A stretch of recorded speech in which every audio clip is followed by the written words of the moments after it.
I'd like to call this meeting to order, Tuesday, January 7th. It's 10 a.m. And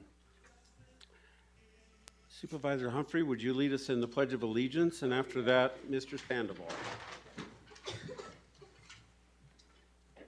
I pledge allegiance to the flag of the United States of America and to the republic for which it stands, one nation, under God, indivisible, with liberty and justice for all. Lord, we thank you for this day, for the beginning of a new year. Lord, we have much to be thankful for, that it's our privilege to live in a beautiful place, in a beautiful country, to be free, to make decisions, to practice religion. Lord, we're thankful for the way you have blessed our county, the many people in our county. We're thankful for the leadership that the Board of Supervisors has provided. Lord, I pray that they would continue to make good decisions in wisdom, in good faith, as it says, to the best of their abilities. Be with them, be with our people and our country. In Jesus' name we pray. Amen. Thank you, Roy. And before you're seated, if you would, I would like to mention that we just recently lost a former supervisor, Adolfo Trujillo. He served from 1973 to 1992. He's on the wall. He's fairly far back as a public servant, and we're all going to end up on that wall someday. And so we want to remember him and all that he contributed to the county. He served a long time. So if we just pause maybe for 10 seconds and reflect on that.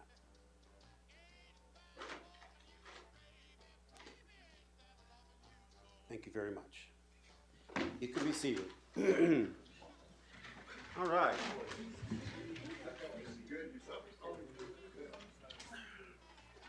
Well, we have a pretty full schedule today, so we'll get started. Let's get started with item number 2A. It's a public hearing. It's information, discussion, action to adopt resolution number 25-01-02, which approves Gila County Community Development case number CUPP 2410-001, a request by Destry Development for DW Tower LLC, applicant Martha Ann Volksanovich, owner, for a conditional use permit upon Gila County Assessor's Tax Parcel number 201-06-013R, located at 131 East Highway 188 in Tonto Basin, Gila County. Randy. Morning, sirs. Morning. So DW Tower is proposing a 120-foot rustic monopole for this property, along with an approximately 30 by 80 foot enclosure with a block wall around it. This site is being developed to handle 3 carriers and additional public safety equipment. Per the applicant, the height should be sufficient to overcome some of the challenges from the rolling topography in the area and to be the primary service for several miles in each direction. The subject parcel is a 5.3 acres and is located at Highway 188. This is basically Butcher Hook. The proposed site location is near the parcel's west side. Per the applicant, the pole is set back 136 feet from the south property line, which is the nearest property line, and 140 foot from the highway. The setbacks to the north and east is an RV resort from the highway and existing parking lot. Power and fiber are both on the property. Site construction takes approximately 60 to 90 days. It is currently expected that Verizon would be the first carrier, as they requested DW Tower to move forward with this site. The structure and building are designed to handle additional carriers. Per the applicant, the height is needed to maximize the reach of the site along the highway and to overcome some of the rolling topography again. There are 13 conditions. Development, operation, and maintenance shall be in conformance with the application narrative and materials provided with the conditional use request and on file with Community Development dated October 28, 2024. and these conditions of approval. The maximum height of the should be 120-foot monopole wireless facility, including base, platform, and antennae. It is not to exceed 120 foot above natural grade. The 120-foot monopole wireless facility must be structurally engineered. The 120-foot monopole wireless facility shall be located no closer than its height to any adjacent property, subject right-of-way, or any unrelated structures unless accompanied by a structural engineer plans that eliminate the fall distance. Building permits must be obtained within 1 year from the date of the approval of the Board of Supervisors. Failure of such shall void the conditional use permit. A current lease agreement with the owner shall be submitted prior to the issuance of a building permit. The 120-foot monopole wireless facility and all associated equipment shall be removed immediately from the property at the owner's expense if the monopole becomes unusable or obsolete. The applicant will provide the ability to co-locate other antennas on this 120-foot monopole facility. The equipment area shall be secured and vandal-proof. The fencing and closing of this compound shall not exceed 6 foot in height, and no barbed wire should be used or be in place. All lighting shall comply with Gila County Dark Sky Ordinance. Certificate of completion will be issued upon construction completion and Gila County and building approval. It is the responsibility of the owner of the APN 201-06-013R to obtain all necessary federal, state, county, and local permits that may be required. The issuance of the conditional use permit does not relieve the owner of the liability of any failing to obtain any permits. Property owners within 300 feet of the subject property were notified, and the applicant held a citizen participation plan on October 8th, 2024. There were no attendees from the notice that was sent, and we have received no letters against or for this. Legal ads were published 12/17/2024 and 12/18 in the Payson Roundup in the Silver Belt, and the site was posted on 12/18. That's it. I'll be here more than happy to answer any questions that you may have. Thank you, Randy. Supervisor Humphrey. I have no questions. I'm glad to see this. That area is very much in need of better communication. Thank you.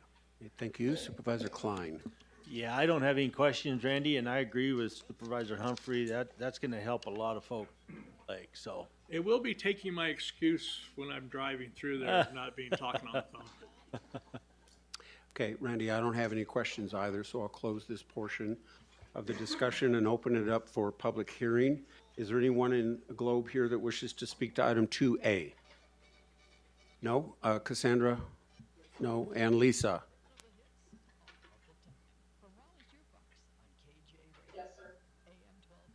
No, sir. Okay, thank you. I'll close the public hearing and call for a motion. Mr. Chair, I move to adopt resolution number 25-01-02. And I'll second that. We have a motion and a second to approve. Those in favor say aye. Aye. Aye. Motion carries unanimous.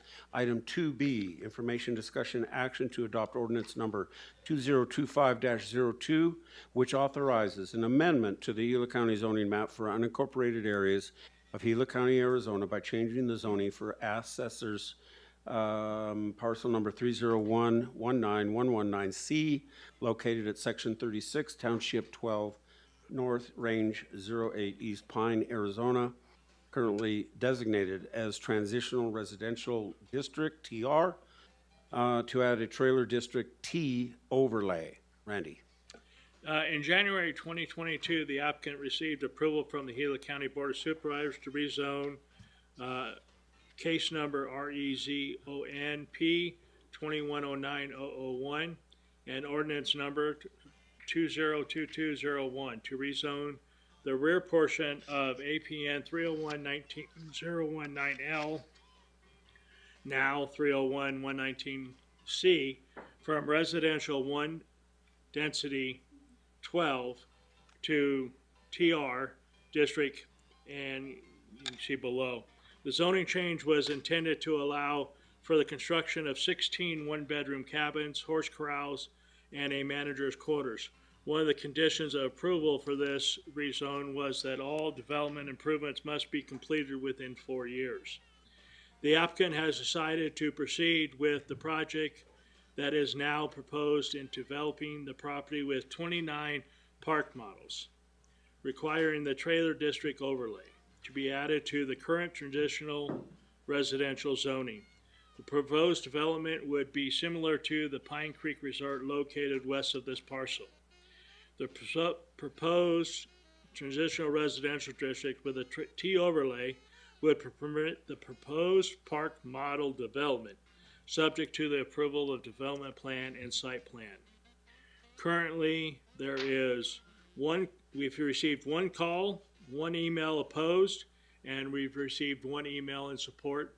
None of them are within the 300 feet. P&Z voted on this and approved at a 6-to-1 vote.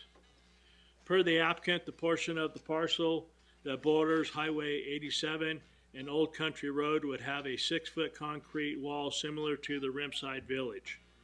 To the north, which would be a 6-foot opaque fence with 2 gates for fire ingress and egress.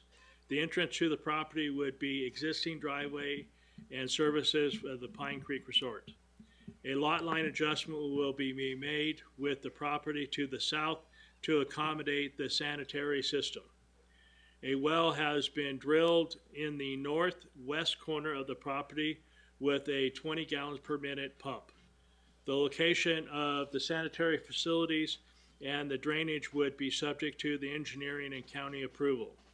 APS Company and Pine Strawberry Water District. Access are on the property lines. A fire hydrant is also located at the corner of Highway and Old Country Road. Arizona Revised Statutes 11-251-05 ordinance states that prior to adoption, amendment, or repeal of any ordinance under the section of the Board of Supervisors shall be hold a public hearing thereon at least 15 days notice, which shall be given to the public in a newspaper or general circulation. Legal ads were published on 12/17, 12/18 in the Payson Roundup and the Silver Belt, respectively. The posting was completed on 12/20.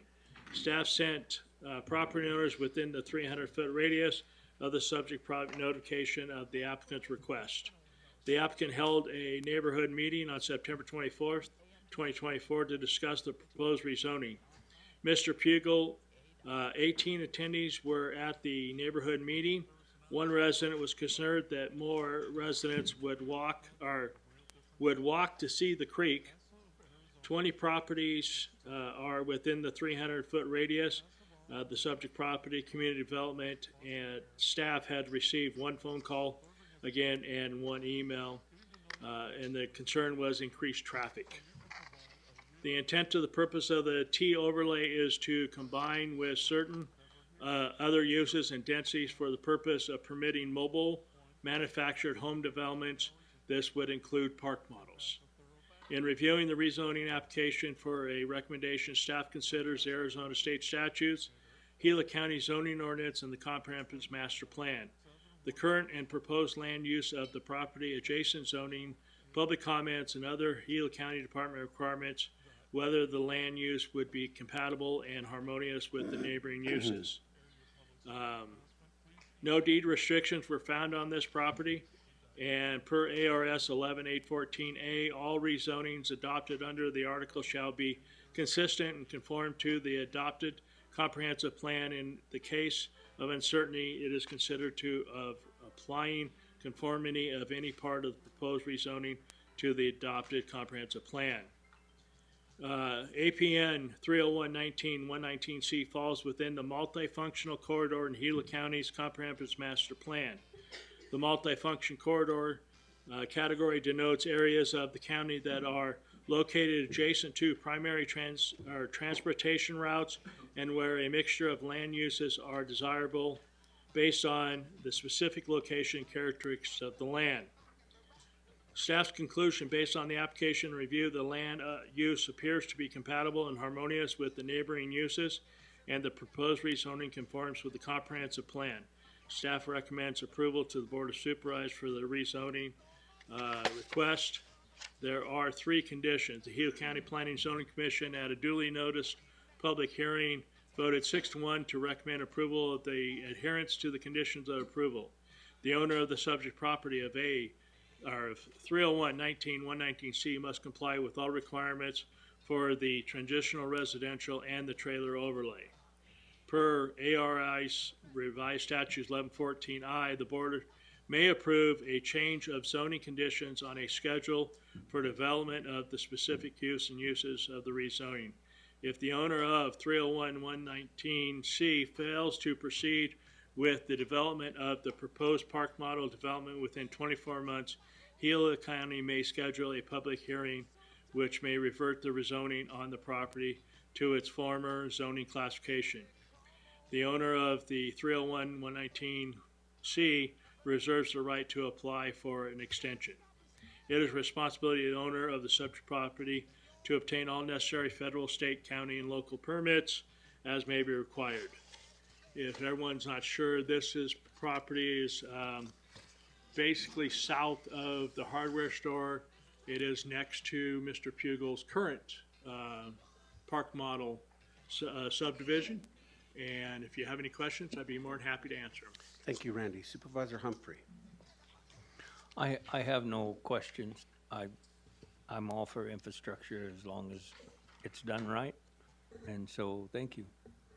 Thank you, Supervisor Klein. Randy, the only question I would have is why would we put a 4-year time limit on getting it put To meet the together? requirements of the TR that had the 4-year, we're adding 2 years. It had a 4-year that had to be developed. And so they have 2 years left basically on that. So when speaking with the attorney, they didn't want to violate the requirements of the 4-year prior, so we have the 2-year time limit of that he needs to get it developed. So would they be able to get an extension if they need Yes, need it to? specifically, we wrote that specifically in here, that it says, the owner of 301-19-119C reserves the right to apply for an extension of time in the event of uncontrollable problems. Okay, thank you. Thank you, Randy. And so this would add even more of an answer to the affordable housing crisis that we seem to be facing. So, and we do have Mr. Pugel here with us today if we have any questions for him or if you'd like to make a comment. But at this time, I'll close our discussion and open it up for the public hearing. Is there anyone here in Globe that wishes to speak on that? Would you like to say a few words? Okay, you're 20 words. Pick them carefully. I'll do it fast. Just to address a couple of concerns of people. This project was met favorably because it would actually have less traffic. These are not rentals, daily or weekly rentals. We prohibit that. So that helps us to keep our properties neat and clean, just like Pine Creek Resort. So there is no daily, weekly, any rentals at all. It's owner occupied. The other concern of people on the last zoning was that we would have horses there. Of course, we will not have that now. So Yes, okay. if there's any other questions, thank you. Thank you. You're good? Okay. Thank you, Ray. And so is there anyone else here in Globe? If not, then is there anyone on the internet? Cassandra, no. And Lisa, do we have anyone wishes to speak? No, sir. Very good. So with that, I will close the public hearing and call for a motion. Mr. Chair, I'll make the motion to adopt ordinance number 2025-02. Mr. Chair, I'll second that. We have a motion and a second to approve. All those in favor say aye. Aye. Aye. Aye. Motion carries unanimous. Thank you. All right, moving on to item number 3, our regular agenda items. 3A, information, discussion, action to ratify the Board of Supervisors' approval for the submittal of the Arizona Criminal Justice Commission fiscal year 2025 Crime Victim Compensation Program grant application. Approve the ACJC fiscal year 20 25 Crime Victim Compensation Program Grant Agreement Number BC-2025-004A in the additional amount of $30,811.23 for the period of July 1, 2023 through June 30, 2024, and authorize the board chairman to electronically sign the agreement. Good morning, Joe. Good morning, Mr. Chairman, members of the board. Previously, in April of 2024, the board approved the submittal of the County Attorney's Office grant submittal to the Arizona Criminal Justice Commission for Crime Victim Compensation Program funds. That initial award was $43,934. Since then, on November 1st, 2024, the ACJC advised the County Attorney's Office in Gila County that an additional $30,811 would be available to Gila County for the Victim Compensation Program. And this money is managed by a Victim Compensation Board, which is a 3-member board appointed by the county attorney to review claims of victims for compensation in case of injury, damage to property, and those kinds of things, with the emphasis being on personal injury that isn't covered by insurance, or if the victim happens to be uninsured. And the money has been received and is in hand, and this agenda item merely asks that the board chairman's signature be approved, and that be done electronically and submitted to the Arizona Criminal Justice Commission. Okay. Thank you, Joe. Supervisor Humphrey. I have no questions. Supervisor Klein. Thank you, Joe. More money's better. Yeah. More people, The so. victims need it. There isn't enough. Thank you, Joe. With that, I'll call for motion. Mr. Chair, I move to ratify the Board of Supervisors' approval for the submittal of the Arizona Criminal Justice Commission, ACJC, fiscal year 2025 Crime Victim Compensation Program Grant Application. Approve ACJC fiscal year 2025 Crime Victim Compensation Program Grant Agreement Number VC 2025-004A in the additional amount of $30,811.23 as presented, and authorize the board chairman to electronically sign the agreement. And Mr. Chair, I'll second that. All right, we have a motion and a second to approve. Those in favor say aye. Aye. Aye. Motion carries unanimous. Thank you, and we'll move to item 3B, information, discussion, action to review the bid submitted for invitation for bids number 082424, purchase of 5 new Ford vehicles and award to the lowest, most responsive, responsible, and qualified bidder. Good morning, David. Chairman, members of the board, so back in October, the Board of Supervisors authorized the advertisement of 5 new Ford vehicles. There were two Ford F-150s, two Ford F-150s, I apologize, 1 Ford F-250, and 2 Ford F-350 chassis cabs. Only 1 bid was received by courtesy Ford here in Globe. The 2 Ford F-150s are for the Public Works Administration and Engineering, and the 1 Ford F-250 and F-350 chassis cabs are for the Roads Department. With the purchase of these 5 vehicles, Public Works will be trickling down 1 F-250 from Public Works Administration into the Roads fleet, and the Roads fleet will be turning in 8 vehicles that are all older than 10 years of age and have at least a minimum of 130,000 miles on them. These vehicles will be replaced in the next available auction. I'd be happy to answer any questions or provide any further details at this time. Thank you, David. Supervisor Humphrey, I have no questions. Supervisor Klein. David, thank you. I'm glad at least the local got the bids. Yeah, Thanks. we always try to include them. You know, whether they do or have the lowest bid is on them, but we Right. like to have them involved. Still good to see. Yeah. Thank you. Thank you, David. I don't think that was a clap of thunder, so don't. I'll call for a motion. Mr. Chair, I'll make the motion to award a contract to Courtesy Ford of Globe in the amount of $335,160.94 in response to the invitation for bids number 082424. Mr. Chair, I'll second that. We have a motion and a second to approve. Those in favor say aye. Aye. Aye. Aye. Thank you, David. Thank you. All right, we'll move on to item 3C, information discussion action. To review all bids submitted for informal bids request number 100424, the Russell Gulch Landfill Fill Sequence Plan, and award a contract to the lowest, most responsive, responsible, and qualified bidder. Good morning, Melanie. Good morning, Mr. Chairman, supervisors. This is a request for informal bid to a contract award request for the fill sequence plan for the Russell Gulch landfill. On October 7th, we emailed 6 contractors. The bids were due on October 18th.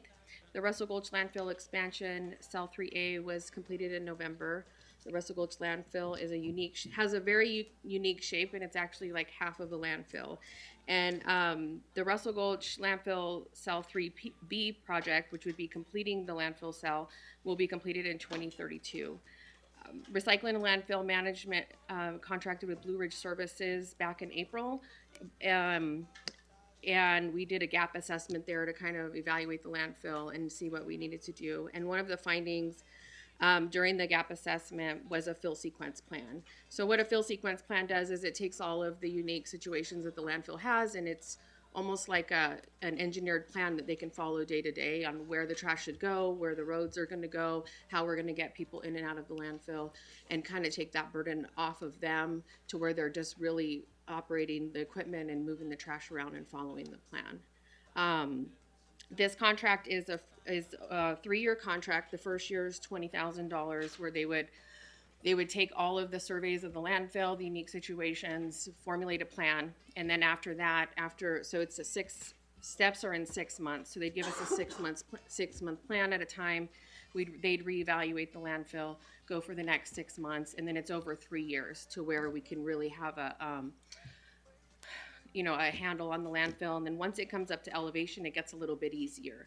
But being down in that hole before it meets the level of where the base grade is, it's really, really challenging. So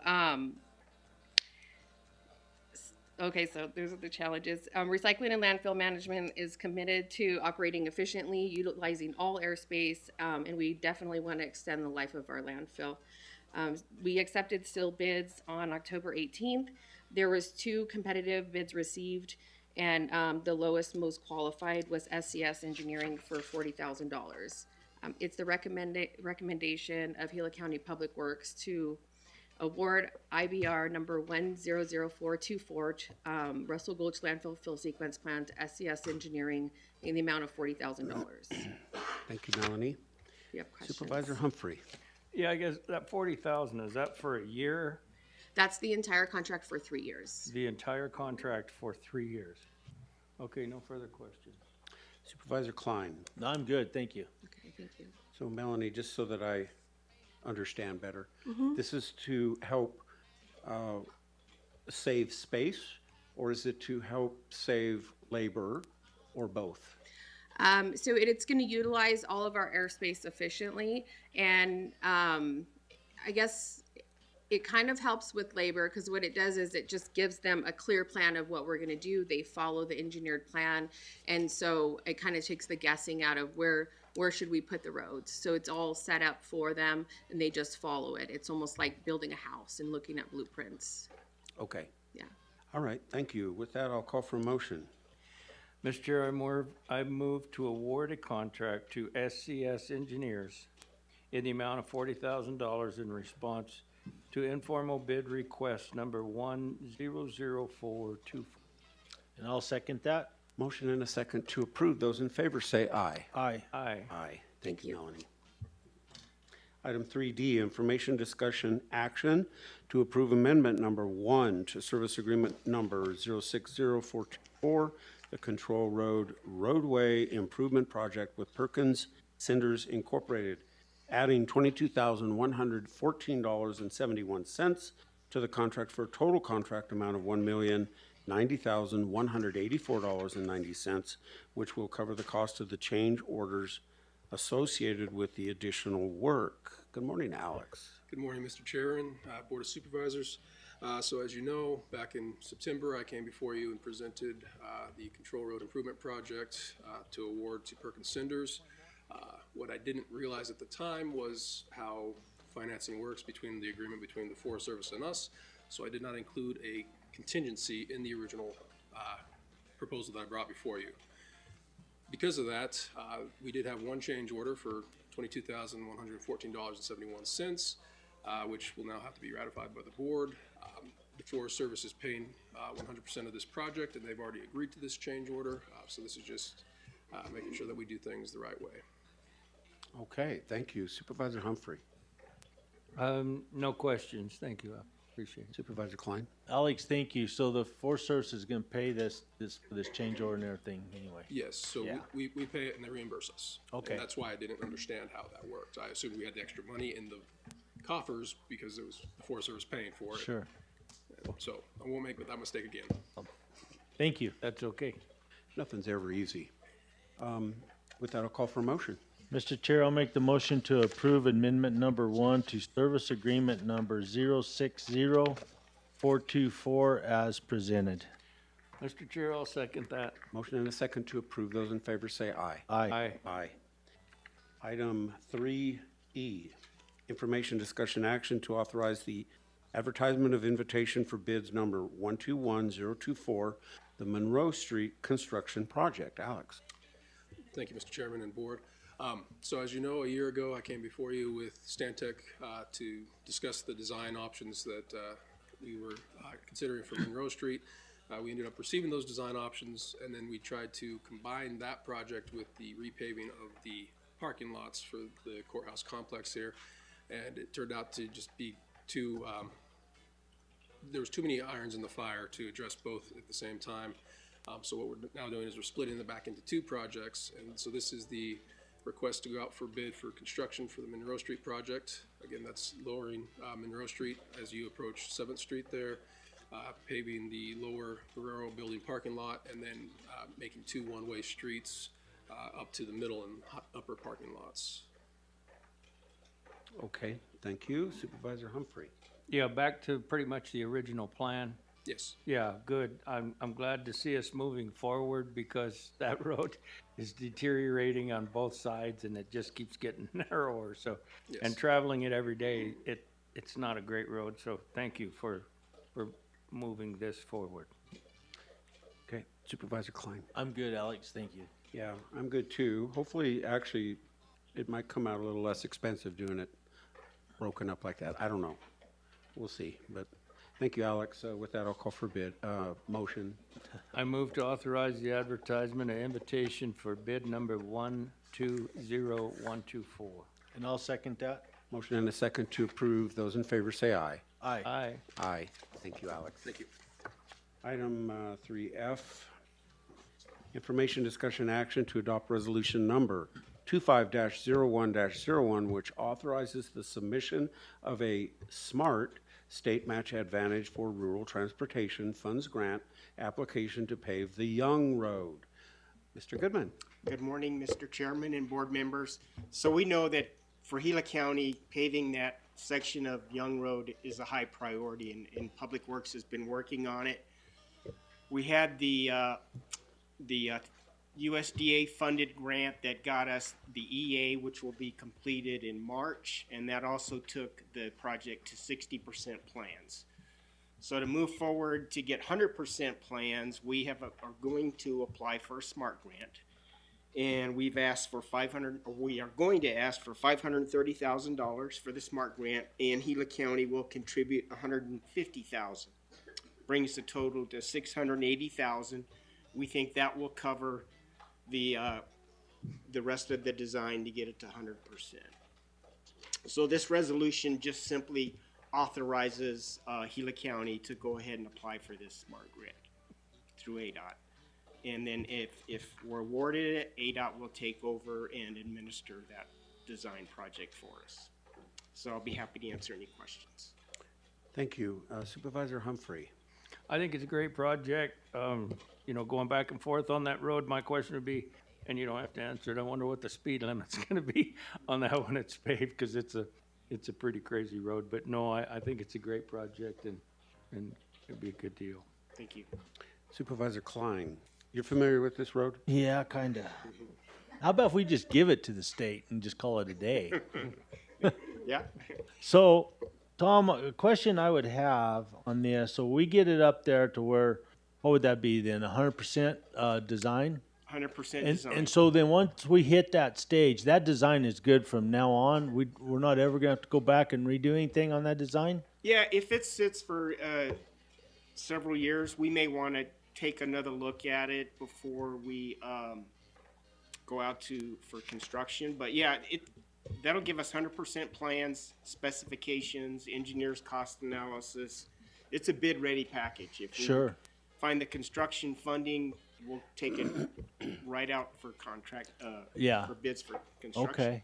So I think that's really great. You know, my worry is always, you know, is if the government's gonna get their updates on the analysis all done and all that to where maybe we can move forward one of these days with getting something done. I've seen a lot of studies done on that road just to turn around and redo them, you know, and so that was just my big question on this. Good morning, Board. Good morning. Chairman, Julio. Board. The question is this just authorization to submit the grant? And it's actually more than that. It's a commitment on our part to contribute our local share, the share that Tom presented.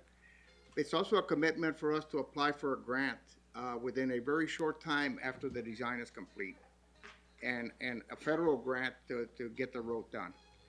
So the design that we're talking about here, that Tom is talking about, is the actual design for the road. It's not the cultural assessment, it's Right. not the biological, it is where you're gonna put the culverts, what's the thickness of the pavement, what do you have, and that design should be good for a long time. The engineers, when they prepare the design, they also prepare a cost estimate. Now, the cost estimate, if we take 3 years to build the road, needs to be redone. Right. But the design itself should pass the test of time, and it shouldn't have to change over time, okay? I just wanted to share our commitments as we move forward, because on the SMART grant, that's very important to ADOT, and so it needs to be important to us as well, that we make a firm commitment to apply for a grant. In the case we don't, we have to return this money. Oh, okay. Okay. Thank you, Homer.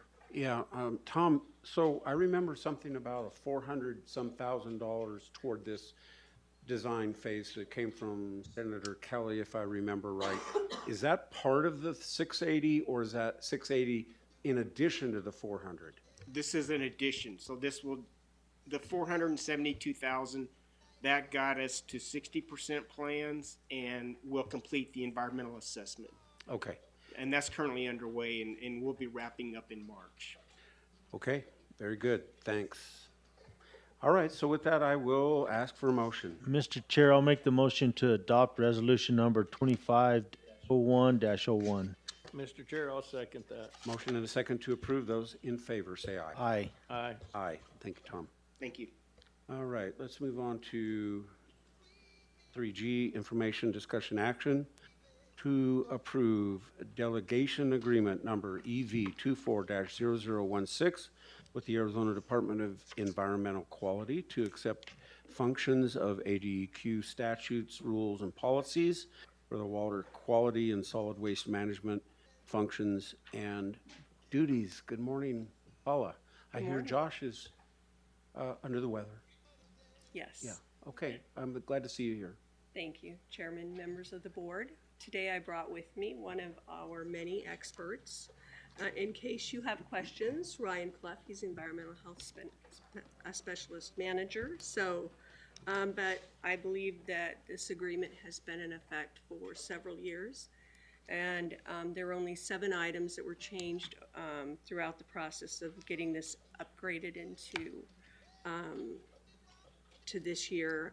This will allow us to have the local agency ability to enforce these functions that ADEQ has in place. So, which means it'll be more timely. Local agency will actually be able to respond quicker to any citizens that need. And we can also, any of the complaints will be enforced. So it's just a great way to actually bring this authority to the local level. So we're asking that you do approve this delegation and allow us to continue to enforce it till 2050. So 25 years. Okay, great. Thank you for that. Thank you. Supervisor Humphrey. I have no question. Supervisor Klein. So, Paula, when I'm looking at this, and it's to accept functions of ADEQ statutes, rules, and policies for water and solid waste. So something as simple as like our water tests that we have to have done, and things like that. You guys will now be able to do that. I see a head shake on one side. No, this is really wastewater. This is for on-site wastewater systems to permit, do construction authorizations, and to protect the aquifers. That's where the water comes in there. And then it's for the solid waste. So we will inspect the trucks that pick up the waste and take it to the dumps. Okay. And so we'll be doing those processes that we've always been doing. There's not an increase in services. It's pretty much my team will be doing the same thing, and the services to the community will be the same as what we are already doing. Really, the changes in this are in reporting. They're in timelines, the state's ability to assess whether we're meeting our goals and that they have given us, and those kind of things. The duties are really remaining the same. So right now, community development, Randy, you guys do like perk tests and things like that, right? I guess I'm trying to draw the line. Who's doing what here? Well, I as the environmental health manager, my wastewater part of my job is under Randy, and the restaurants and the property cleanups and stuff is under the health department. So I kind of work for both departments. Oh, I'm sorry. Thank you. Okay. Maybe I'll sort it out eventually. Thank you. I'm good. Thank you. Okay, I have no questions. So with that, I'll call for a motion. Mr. Chair, I move to adopt Arizona Department of Environmental Quality Delegation Agreement number EB 24-0016 as presented. And I'll second that. Motion and a second to approve. All those in favor say aye. Aye. Aye. Thank you, Thank Paula. you. I think we have one more for you. Item 3H, information, discussion, action to ratify the Board of Supervisors approval for the submittal of the Delta Dental of Arizona Foundation grant application to expand the oral health program, and accept the grant award in the amount of $30,000 for the period of February 1, 2025 through December 31, 2025 by having the board chairman electronically sign the grant acceptance document. Paula. Chairman, thank you very much. Members of the board, we actually did have a grant with Delta Dental, not this last year, but the year previously. And this is the grant that actually allows our oral health program to do all the children. So we do have a few different grants that are like cavity free, and they must be second graders. They must be certain age limits on them and eligibility. This grant, there are no age limits or eligibility determinations. So it does allow us to serve more children, because you don't never want to go into a school and only provide services for second graders, because you're missing the third and the fourth graders that never did receive the screenings in those grades that are actually required. So this is a great opportunity for them to continue to provide those extra services. And our oral health program wants to continue to thrive. And they are welcomed in all the schools. So Very good. we ask Thank for you your for that. approval. Yeah, thank you. Supervisor Humphrey. No questions. I think Supervisor it's a great program. So, is this enough money to cover everyone? No, it is not. Okay. Yeah, we take, and this is probably one of the smaller grants. We did just receive, you just approved it last time with San Carlos. So we can use a few, and we have Freeport, so we have she has a few different pots to go ahead, and some are for outreach and some are for actual direct services. So I think the way that we're kind of working it is to have one large pot with several little ones in between that's actually making it work. So, and I know that we are going to be providing a work session on the oral health, because we kind of want you to see how it's looking in the schools and the outcomes that we have had. And I know that is one thing that Josh and Tricia have been discussing, was bringing it to you as a work, because these are one-year grants. So that's only going to be a drop in the bucket going forward.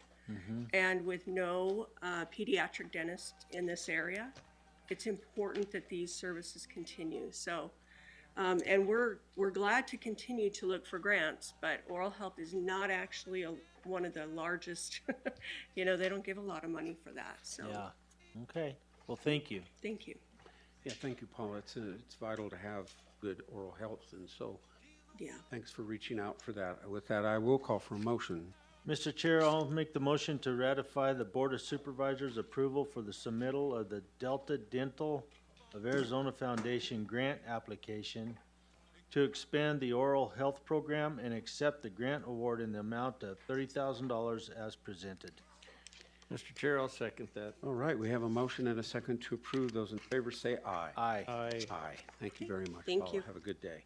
All right, item 3I, information, discussion, action to authorize the advertisement of request for proposal number 120-22024, the Copper Corridor Blight Reduction U.S. Environmental Protection Agency Environmental Justice Government-to-Government Program Grant Consultant. Well, that'd make a great acronym.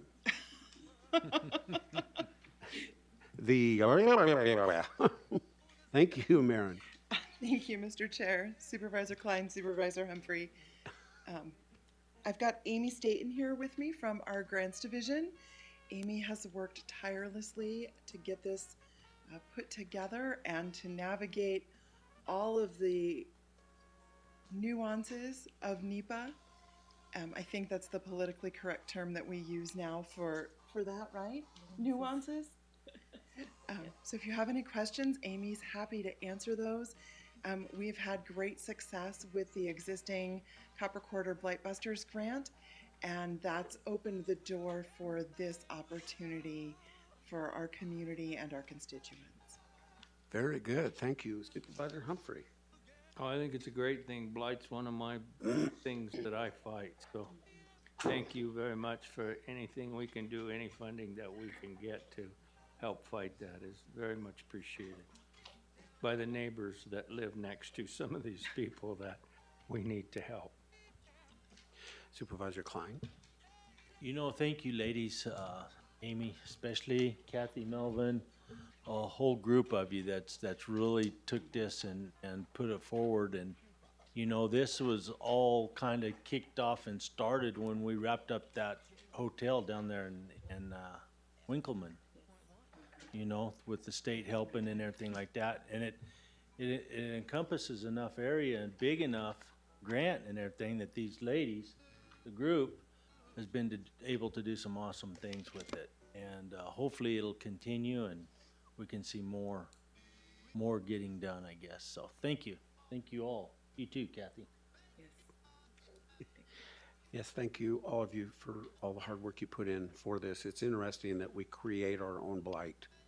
You know, we build something and then we let it deteriorate into a blight situation, and then we gotta pay to clean it all up. So it's just interesting to me. So with that, I'll call for motion. Mr. Chair, I move to authorize the advertisement for request for proposal number 120-22024.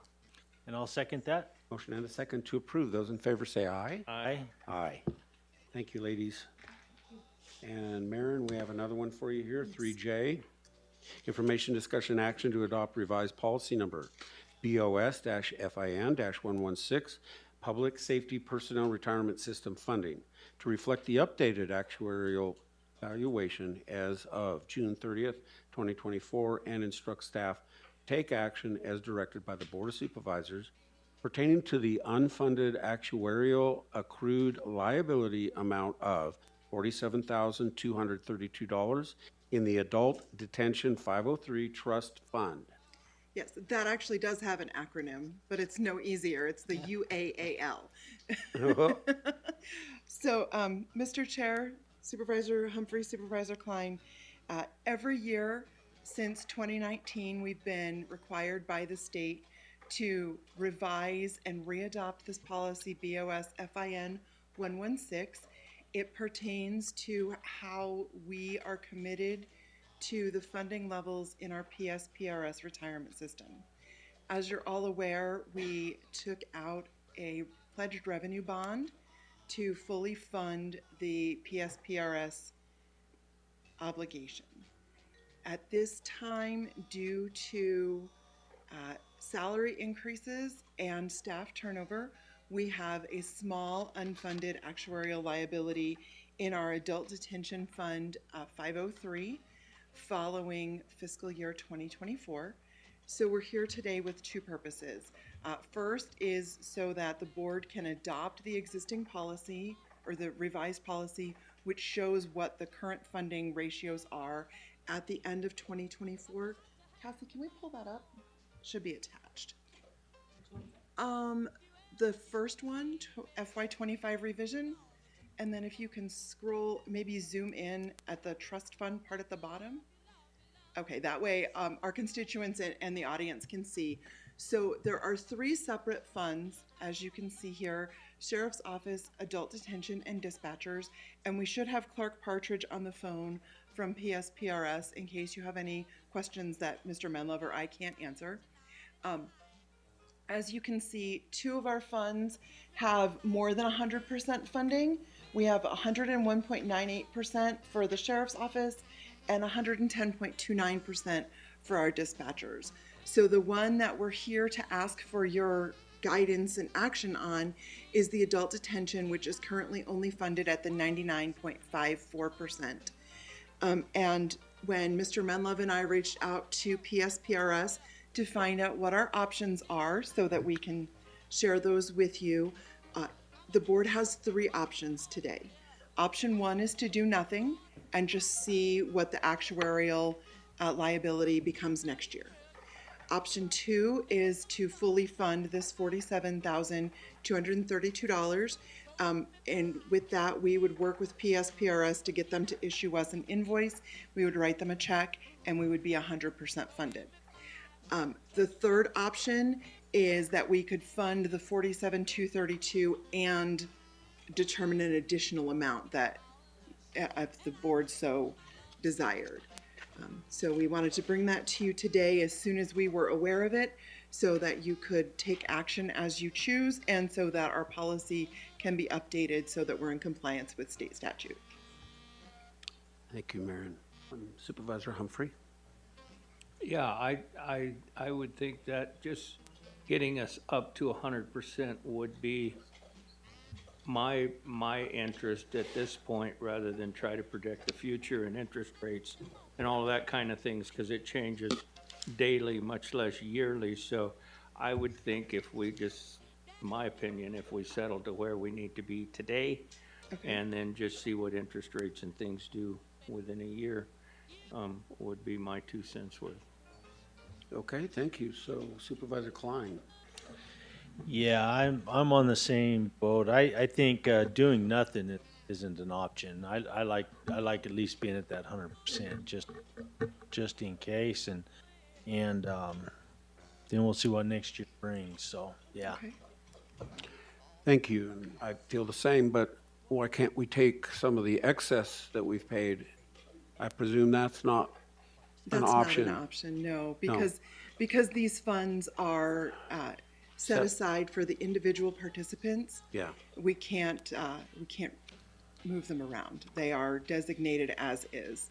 Yes, understand. Sorry. So when we get an excess amount, like we're at 110% on one, do we cut back on those payments, or do we just kind of let that ride? We just let it ride. Okay. And we pay it off sooner that way? Maybe.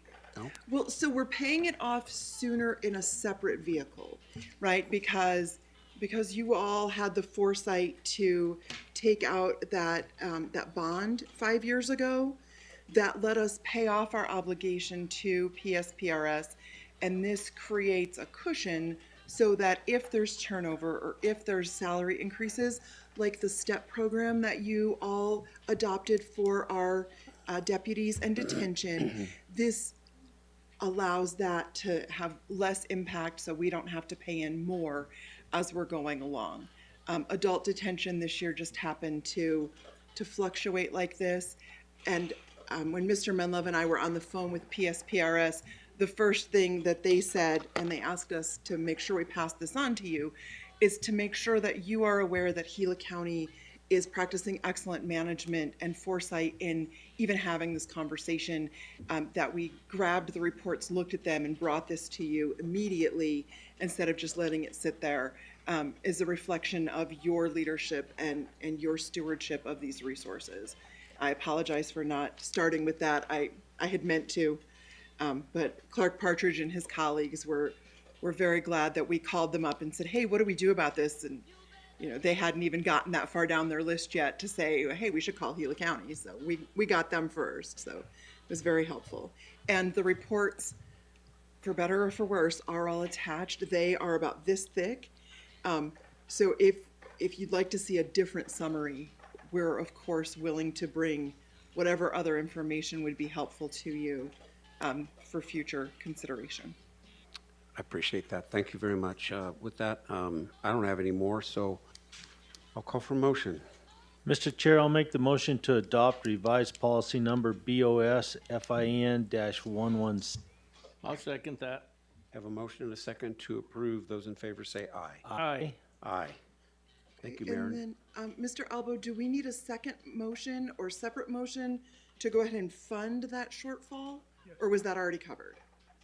We have a separate motion for that, okay. Okay, so I'll make the motion that we go ahead and fund the shortfall up to 100%. Okay, I'll second that. Okay, we have a motion and a second to fund that to 100%. Those in favor say aye. Aye. Aye. Aye. thank you very much. Thank you. All right, let's move on to item 3K. Information, discussion, action to appoint the following individuals to the Board of Directors of the Industrial Development Authority of the County of Gila, Arizona, as follows. Now we're going to reappoint Mickey Nye and Marvin Mull, retroactive for the term of office that begins on January 1st, 2025 through December 31, 2030. And appoint Matthew Storms beginning on January 7th, 2025 through December 31st, 2028. And this item involves both Supervisor Humphrey and Supervisor Klein. So Supervisor Humphrey. Yeah, I have no questions. I think I'm the one that's reappointing Mickey Nye, and I have a lot of respect for him, and I just hope that the IDA can get rolling here at some point in time. And it seems like we have had some members lost, and so I think I still need to appoint someone and have not as of yet. But anyway, that's all I have. Thank you. Supervisor Klein. Yeah, I've worked with Mickey Nye for quite a while, ever since I've been in office, basically, and Marvin Mull, I know him very well from out there at San Carlos, and he's a good guy, and so, yeah. Okay. I'm good. All right. Thank you. And I'll just make a comment that I have two positions to appoint myself, and I'm struggling quite a bit to find someone or two people. So I will accept suggestions. If I may, Mr. Chair, and James, you have to refresh in my memory, but it's not bound by district, is it? I mean, you can reach across district lines and pull out whoever's interested, actually. Great. So if that occurs and there's suggestions, run them through our county manager. That would be helpful for me. Yeah. Okay. And I also have a great respect for Matt Storm, too. He's a Okay. Very good. good guy. We need to get those positions filled. So I'll call for motion. Mr. Chair, I move to reappoint Mickey Nye and Marvin Mull to the Board of Directors of the Industrial Development Authority, IDA, and appoint Matt Storm as presented. And I'll second that. A motion and a second to approve. Those in favor say aye. Aye. Aye. Aye. Item 3L, information, discussion, action to authorize the chairman of the Board of Supervisors to sign the FFY 2024 state and local cybersecurity grant program, local consent agreement as it pertains to federal notice of funding opportunity, DHS-24-GPD-137-00-99, and to initial option 2, consenting to the Arizona Department of Homeland Security undertaking action in accordance with the SLCGP. And we have Maren again. Thank you, Mr. Chair. Cassie, can we open the attachment that, let's see. I'm sorry, this is a terribly long agenda item. Just the first one there. Thank you. Okay, so the attachment on this is enormous because it includes a federal notice of funding, which you may be familiar is the new mandatory approach that the federal government is taking on all their grant opportunities. The nuts and bolts of this boils down to the state of Arizona's Department of Homeland Security is the state's authorized representative for the state and local cybersecurity grant program. And what they've asked us to do, they being the State Department of Homeland Security, is asking Gila County to complete and submit this form that says that we are consenting to their application for this federal funding. They need our form by next Wednesday in order for them to submit to the feds. And the two options that they've given us here, option 1 says we do not consent to them retaining our portion of the funding as per federal fiscal year 2024 SLCGP, and that instead we would prefer to receive pass-through funding. If we choose that option, we have a 30% match requirement on that. If we choose option 2, which is a little bit longer here, the State Department of Homeland Security would apply for this federal funding, would get their statewide cybersecurity program approved by the federal government, and would loop us into that cybersecurity program. And then the services that they would provide to us are listed on the screen, both for the audience and our constituents. The state of Arizona's share of this funding is $5,032,682. And in the attachments, if anybody's interested, is the breakout of all 56 allocations that the Fed has made. Of that $5 million figure, the state Homeland Security would be investing up to $1.1 million in Project 1, which are cybersecurity software licenses. Project 2 is $2.5 million for 24/7, 365 centralized state security operations center. And then Project 3 is $1.1 million for Project 3, which is professional managed services to support the statewide cyber readiness program. If we choose option 2, there is no cost to Gila County. Whereas if we chose option 1, we would have a 30% match and we would have to do all these programs ourselves. So staff would advocate for option 2, but it is up to the Board of Supervisors whether option 1 or 2 is the preferred choice. In either instance, we do need to provide this form signed to Homeland Security by next week. Thank you, Maren. Supervisor Humphrey. You better not hiccup, huh? I have no question. Supervisor Klein. It sounds to me like we'll probably have to lean on you guys, and it does sound like to me like option 2 is the better option. So, when it comes to cybersecurity and all that, I mean, it's above me. Me a lot too. Of it, Maren. So, Me so too. that's yeah. I guess I don't have any questions. Thank you. Okay, very good. So with that, I'll call for motion. Mr. Chair, I'll make the motion to authorize the board chairman to sign the FFY 2024 state and local cybersecurity grant program, local consent agreement as it pertains to federal notice of funding opportunity, DHS-24-GPD 137-009-99, and to initial option 2, consenting to the Arizona Department of Homeland Security undertaking action in accordance with the SLCGP as presented. I'll second that. Motion and a second to approve. Those in favor say aye. Aye. Aye. Very good. Thank you very All right. much. Option 2 it is. We are now proceeding to our item 4 consent agenda action items. I will ask each supervisor whether they would like to remove one or more of those items for additional discussion and separate vote. We have items 4A through K. Supervisor Humphrey. Yeah, I have questions on J and K. J and K, all right? Well, it's the same thing, just two different months. Okay, so I will entertain a motion to remove consent agenda items 4, J, and K to be discussed separately. And let's add C to it. C? C. C, okay. All right, so after input from all the supervisors for C, 4J, and 4K will be removed from the consent agenda items to be discussed separately. All those in favor, we have a motion to do that, right?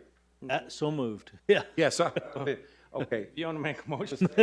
Yeah. okay. I move to approve consent agenda items A through Z except C, J, and K to be removed. Okay, the motion is to approve the consent agenda items. Yeah, We do it in that order, Mr. A, B, D, E, Okay. F, G, H, and I. Then we. Second that. Okay, we have a motion and a second to approve those particular consent agenda items. Those in favor say aye. Aye. Aye. Aye. All right, then let's go to item 4C for separate discussion, which is approval of the following appointments to the Northern Gila County Range Commission.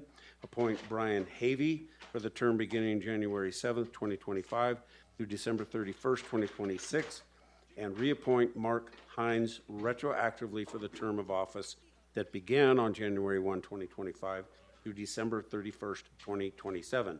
Supervisor Klein. Yeah, thank you.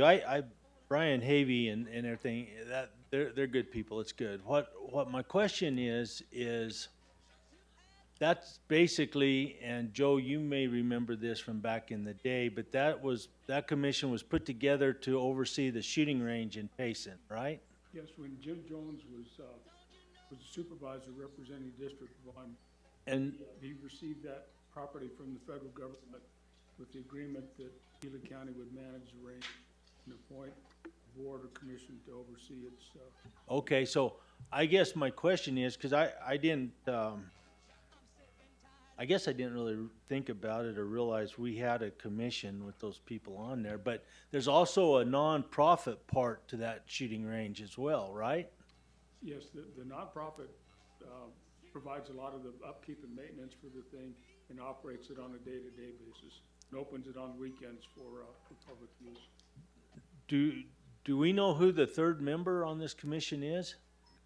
Mr. Dan Weil. Oh, it is. Okay. Yes. Okay, good deal. And so it's just the three of them. Yes, and there's been vacancies for a while.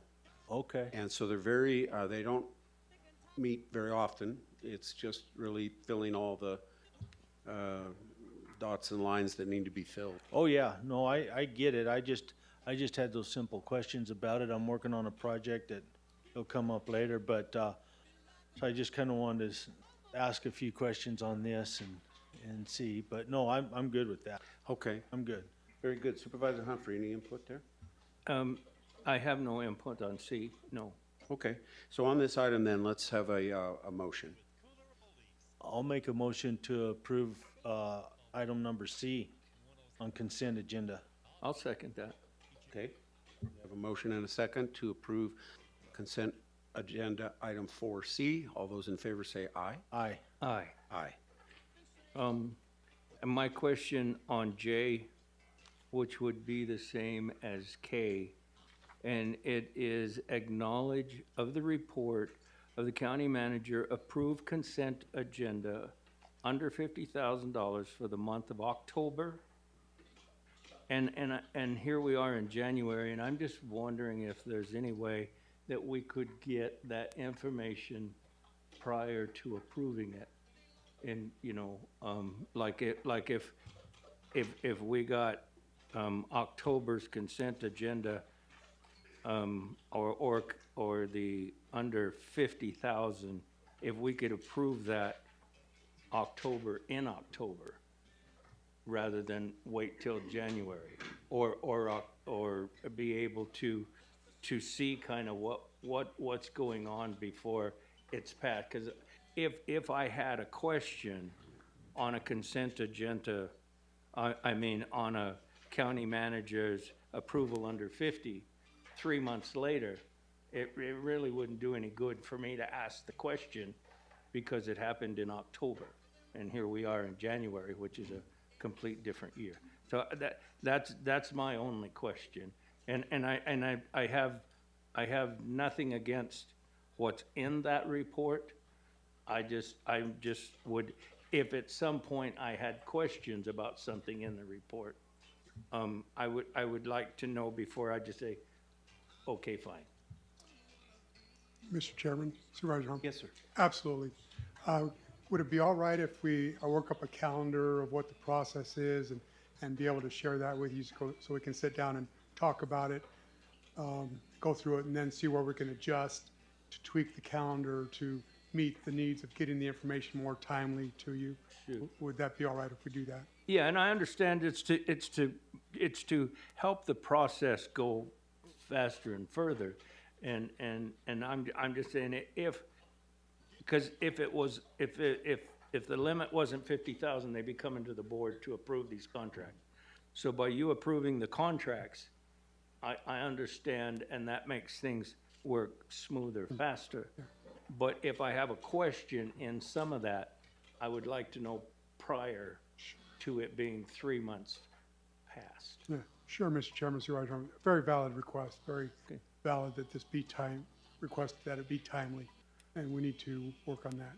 Okay, yeah, no, that's fine, that's fine. And Mr. Chair, K was the exact same question, and I don't have an issue with anything on it, just rather than to see it prior, and that's all. So if no one has anything to add to either one of those. I'm good. Okay, Mr. Chair, I'd like to make a motion to accept consent agenda items J and K. And I will second that. We have a motion and a second to accept items 4, J, and K. Those in favor say aye. Aye. Aye. Aye. Very good. Let's move on to item number 5, call to the public. Is there anyone on the internet, Cassandra? No. Anyone? Lisa? No, sir. No one in Payson, and is there anyone here in Globe? No. Let's move on to item number 6, which is our reports. I will turn it over to the county manager first. Mr. Chairman, members of the board, as you know, this morning we received a check from Rio Tinto Resolution Copper for $150,000. This is an economic development grant from Resolution Copper that's been given to Gila County. The purpose and intent that these funds have been given to Gila County is for the renovation, remodel of the Michelson building, and for economic development purposes that'll be used for of a business incubator, helping small businesses in the community and in the area. Resolution Copper is very excited to partner with the county. City of Globe is also getting a similar check next week, where it'll be these funds will be used for the redevelopment of Michelson building. I want to thank Resolution Copper in our board meeting today for their consideration and for their support of economic development in Gila County. Also, too, wanted to point out that this Thursday night at the County Supervisors Association, there's a mixer, a reception where all the legislators that will be in these new legislators and representatives and senators in the state will be at CSA this Thursday evening, so that we can have an opportunity to get to know them, talk to them, let them know our issues, and an informal meeting to have those discussions come, that we can have of going into this new legislative session. So we're all invited to that reception at County Supervisors Association this Thursday. And then also on Friday, County Managers Association meeting at CSA in Phoenix. That's my report, Mr. Chairman. Thank you. Supervisor Humphrey. Attended a team meeting with Mr. O'Driscoll and Supervisor Menlove and the department heads, just to kind of get all of us in the same room to see kind of what's going on and to look down the road a little bit. And I think that's going to be a monthly meeting now. I will hold a Tonto Basin Community meeting tonight at 5. I'll hold a Roosevelt Community meeting on the 13th at 1. I'll be on KQSS on the 13th at 5:30. And just a question is that one of the presentations today was at the landfill, a 3-year contract for $40,000, which the information was fine, but there again, it's under 50. So if it was on the under 50, with your consent, rather than presented, all of this information would have been in your under 50 report. So that's all I had. Thank you. Supervisor Klein. Okay. So a week ago, I guess, I attended the fire meeting in Christopher Creek. Type 1 team took over the Type 3 team on the Horton fire. And so what basically if you're watching it through emergency management, what they're doing is they're burning it out to the top of the rim. And I don't know, weather may change tonight and tomorrow. It might shut them down. I don't really know, but there will be some impacts to the public. Good chance. I think they're already kind of regulating traffic around Coles Ranch and restricting one lane off and on. But as they go up the rim above the trailhead, which is above the state yard there right there on 260, they'll be closing down the highway to burn that. And I don't know how long that will last. Their fear is they're going to be burning above the banks on the road, and their fear is of things rolling off into the highway. So it could run into a while. There's for people traveling from Payson to Forest Lake, Sholo, out that way, it's going to be a pretty good inconvenience for folks. They're going to have to go quite a ways around to get around on that one. For us in Young, we still have the Chamberlain Trail that can be used. We have quite a few folks that commute every day to Payson to work. And so we're going to need to kind of focus on that and take a look. But they're doing good, I think. And from what I see, a ton of smoke coming off of it. I'm sure Payson and Christopher Creek and probably even as far as Phoenix is getting tired of the smoke. But it is doing well, and they are making some headway on it. And so they took it over at a little over 1,000 acres, and they're over 7,000 acres now. So that'll continue.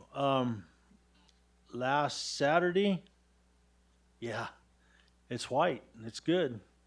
Last Saturday, myself and Kathy, we attended the retirement party for Richard Lunt in Duncan. It was a really good little get-together there. It was at the rodeo grounds. The CSA folks were all there. Senator Gowan was there. Of course, all the supervisors from Greenlee County were there, and so it was a good turnout. We had a good visit there.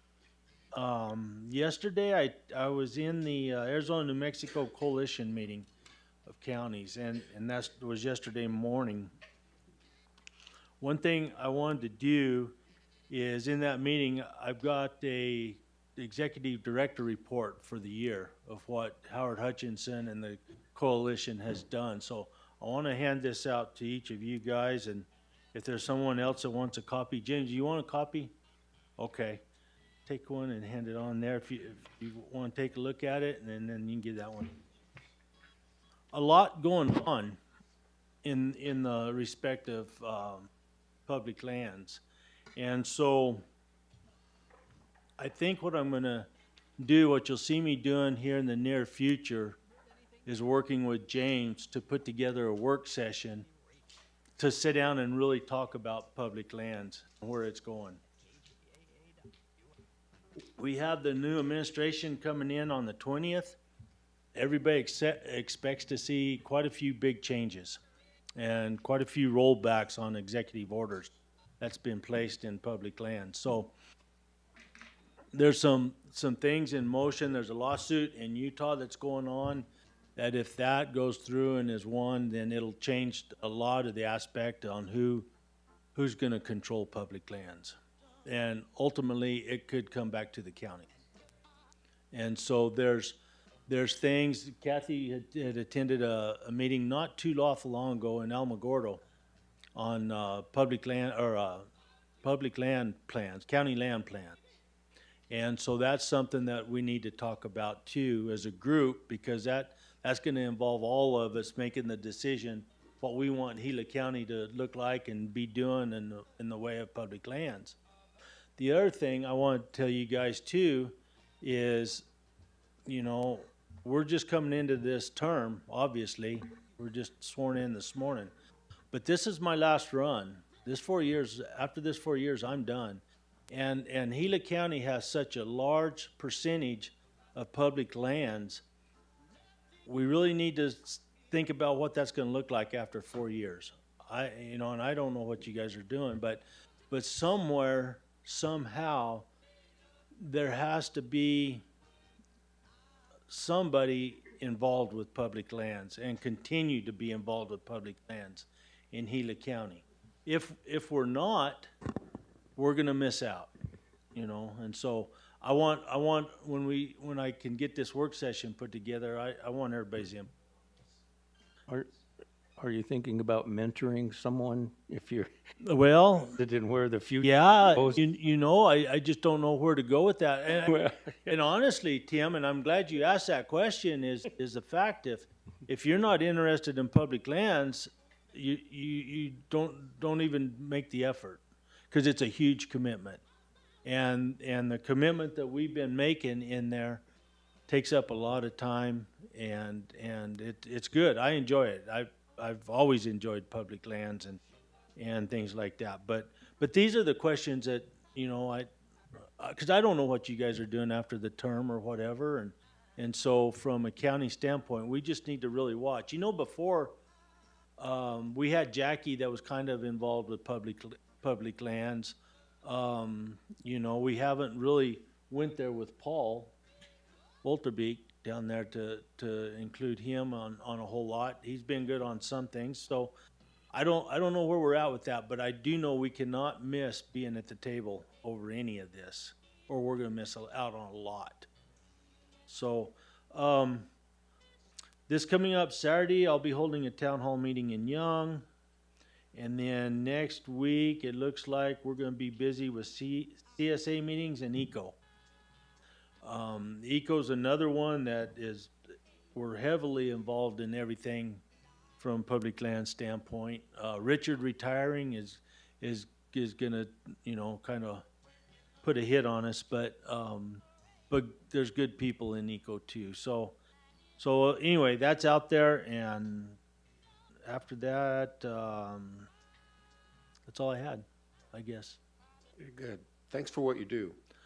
Well, thank you, Steve. And like I say, I mean, we'll talk about it. I'll get with you and we can maybe work on a work session. I don't think it'd be a real lengthy one, but it'd be some good discussion. Thank you. So my report's going to be kind of short. I had a great Christmas and New Year's. Everyone else did.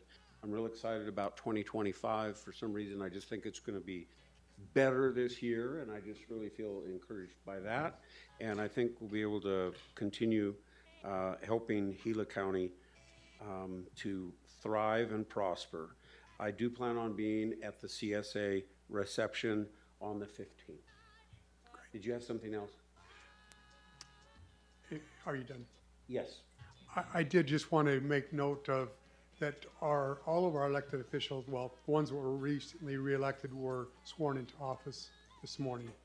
And I want to express appreciation to the elected officials of Gila County. We at Gila County do have really good elected officials. They care about the county, they are invested in the county, and they are concerned and working for the people of Gila County. It makes it exciting for me to be able to work with the elected officials of Gila County because of their personal character and their nature of wanting to help people. And that's what it all means of it being in public service. And what you do as a board of supervisors is that you're constantly out in the public and sometimes take criticism for that. And I appreciate that all you do of being able to work tirelessly to help people and to improve their lot in life and the things that we can do. So I appreciate each of you and all of our elected officials in Gila County. And was excited to have that swearing in the ceremony this morning. So thank you. You did a good job putting it on too, James. It went well, really well. Yeah, it was really good. Thank you for that. And with that, I'll close item 6 and move on to item 7, executive session. A, information discussion action, vote to go into executive session pursuant ARS 38-431.03, number 1, for discussion or consideration of a renewal of a 4-year employment contract between Gila County and Mr. W. James Menlove for the period of January 1, 2025 through December 31, 2028. I will call for a motion. Mr. Chair, I'll make the motion to convene into executive session pursuant to ARS 38-431.03, 1, for discussion or consideration of a renewal of a 4-year employment contract between Gila County and W. James Menlove for the period of January 1st, 2025 through December 31st, 2028. Mr. Chair, I'll second that. Motion and a second to adjourn into executive session. All those in favor say aye. Aye. Aye.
trouble because you missed lunch.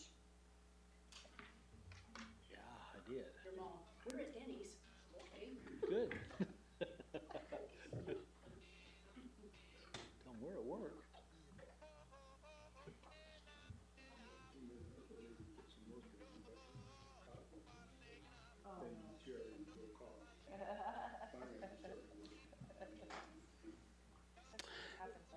Okay, thank you. We've completed our executive session, so I would like to reconvene as the Board of Supervisors and call for a motion regarding the executive session we just had. Mr. Chair, I make a motion that council proceeds as directed in the executive session. And I'll second that. Okay, we have a motion and a second. Those approved, say aye. Aye. Aye. Aye. Thank you. We are adjourned.